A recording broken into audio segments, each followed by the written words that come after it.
নাহমাদুহু ওয়া নুসাল্লি আলা রাসূলিহিল কারীম আম্মা বাদ। সম্মানিত উপস্থিতি, আজকে আমরা গুহায় আবদ্ধ তিন ব্যক্তির ঘটনা নিয়ে আপনাদের সামনে আলোচনা করব ইনশাআল্লাহ। সহিহ বুখারীতে বর্ণিত হয়েছে, রাসূল সাল্লাল্লাহু আলাইহি ওয়াসাল্লাম বলেন, তোমাদের পূর্ববর্তীদের মধ্য থেকে তিনজন লোক একসাথে পথ চলছিল। পথিমধ্যে তারা বৃষ্টিতে আক্রান্ত হলো। অতঃপর তারা বৃষ্টির কবল থেকে বাঁচার জন্য একটি পাহাড়ের গুহায় আশ্রয় নিল। হঠাৎ পাহাড় থেকে একখণ্ড পাথর পড়ে তাদের গুহার মুখ বন্ধ হয়ে গেল। তখন তারা একে অপরকে বলতে লাগলো, তোমাদের সৎকর্মের ওসিলা নিয়ে আল্লাহ তাআলার কাছে প্রার্থনা করা ছাড়া আর কোনো কিছুই এই পাথর থেকে তোমাদের মুক্ত করতে পারবে না। তখন তারা তাদের সৎকর্মের ওসিলা নিয়ে আল্লাহ তাআলার কাছে প্রার্থনা করতে শুরু করলো। প্রথম ব্যক্তি বলল, হে আল্লাহ, আমার বাবা মা খুব বৃদ্ধ ছিলেন, আমার ছোট ছোট সন্তানও ছিল। আমি তাদের ভরণ পোষণের জন্য পশুপালন করতাম। সন্ধ্যায় যখন আমি বাড়িতে ফিরতাম তখন দুধ দহন করে সন্তানদের আগে আমার বাবা মাকে পান করাতাম। একদিন আমার ফিরতে দেরি হয়। বাড়িতে এসে দেখি আব্বা আম্মা ঘুমিয়ে পড়েছেন। আমি প্রতিদিনের মতোই দুধ দহন করলাম। দুধের পেয়ালা হাতে নিয়ে তাদের শিয়রে দাঁড়িয়ে রইলাম। এত রাত করে তাদের জাগানো আমি পছন্দ করিনি এবং তাদের আগে বাচ্চাদের পান করানোও আমি সঙ্গত মনে করিনি। অথচ আমার বাচ্চাগুলো ক্ষুধার জ্বালায় আমার পায়ের কাছে কান্নাকাটি করছিল। এভাবেই ভোর হয়ে গেল। অতঃপর তারা জাগলেন এবং দুধ পান করলেন। হে আল্লাহ, আপনি তো আমার অন্তরের অবস্থা ভালো করেই জানেন। আমি যদি এই কাজটি শুধুমাত্র আপনার সন্তুষ্টির জন্যই করে থাকি, তাহলে গুহার মুখ থেকে পাথরটিকে সরিয়ে দিন এবং আমাদেরকে এই কঠিন বিপদ থেকে মুক্তি দিন। অতঃপর তার দোয়ার ফলে আল্লাহ তাআলা পাথরটিকে সামান্য পরিমাণ সরিয়ে দিলেন, কিন্তু তারা এই অল্প জায়গা দিয়ে বের হতে পারছিল না।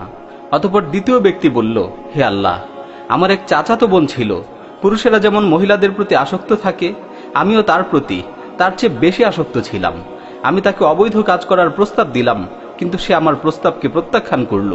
অতঃপর কিছুদিন পর ভীষণ দুর্ভিক্ষ দেখা দিল। সে আমার কাছে সাহায্যের জন্য আসলো।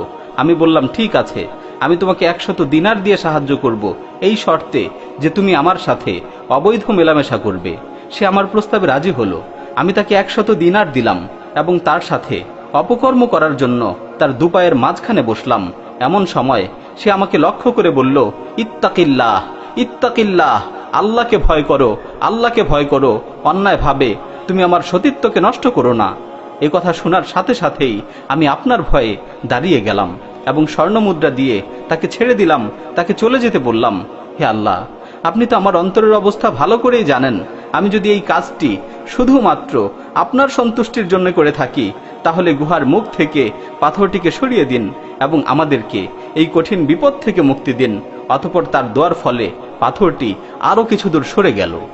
অতঃপর তৃতীয় ব্যক্তি বলল, হে আল্লাহ, আমি আমার কাজের জন্য কয়েকজন শ্রমিক নিযুক্ত করেছিলাম এবং কাজ শেষে আমি তাদের মজুরিও দিয়েছিলাম, কিন্তু একজন শ্রমিক তার মজুরি না নিয়ে চলে গেল।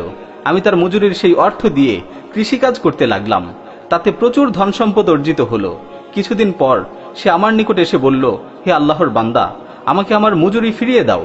আমি তাকে বললাম, এসব উট, গরু, ছাগল ও রাখাল যা কিছু দেখতে পাচ্ছ তা সবই তোমার মজুরি।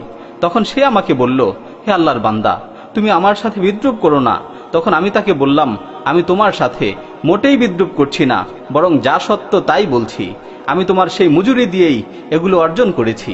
তখন সে তার সব কিছু নিয়ে চলে গেল। এগুলোর মধ্য থেকে কোনো কিছুই রেখে গেল না। হে আল্লাহ, আপনি তো আমার অন্তরের অবস্থা ভালো করেই জানেন। আমি যদি এই কাজটি শুধুমাত্র আপনার সন্তুষ্টির জন্য করে থাকি, তাহলে গুহার মুখ থেকে পাথরটিকে সরিয়ে দিন এবং আমাদেরকে এই কঠিন বিপদ থেকে মুক্তি দিন। অতঃপর তার দোয়ার ফলে গুহার মুখ থেকে পাথরটি সম্পূর্ণরূপে সরে গেল এবং তারা আগের মতোই পথ চলতে লাগলো। সম্মানিত উপস্থিতি, এতক্ষণ পর্যন্ত যে ঘটনাটি আলোচনা করলাম, এটি শুধুমাত্র একটি গল্প নয়, বরং এই ঘটনাটিতে শিক্ষণীয় অনেক বিষয় রয়েছে। এই ঘটনা আমাদের শেখাচ্ছে, আমরা যখন বিপদে পড়ব তখন একমাত্র আল্লাহ তাআলার নিকটেই প্রার্থনা করব। এই ঘটনা আমাদের আরো শিক্ষা দিচ্ছে যে পিতামাতার খেদমত হচ্ছে এমন এক মহান কাজ, যেই কাজের মাধ্যমে কঠিন বিপদ থেকে মুক্তি পাওয়া যায়। এই ঘটনা আমাদের আরো শিক্ষা দিচ্ছে এই ঘটনা আমাদের আরো শিক্ষা দিচ্ছে, যারা আল্লাহর ভয়ে জেনা ব্যভিচার থেকে নিজেকে বিরত রাখবে, আল্লাহ তাআলা তাদেরকে কঠিন বিপদ থেকে মুক্তি দিবেন। এই ঘটনা আমাদেরকে শ্রমিকের হক আদায়ের শিক্ষা দিচ্ছে, যে শ্রমিকের পারিশ্রমিক আত্মসাৎ করো না, কয়েক যুগ অতিবাহিত হয়ে গেলেও তার পারিশ্রমিক তাকে ফিরিয়ে দাও। প্রিয় উপস্থিতি, আল্লাহ তাআলা যেন আমাদের সকলকেই বিষয়গুলো বুঝার ও আমল করার তৌফিক দান করেন। আমিন। ওয়া আখির দাওয়ানা আনিল হামদুলিল্লাহি রাব্বিল আলামিন।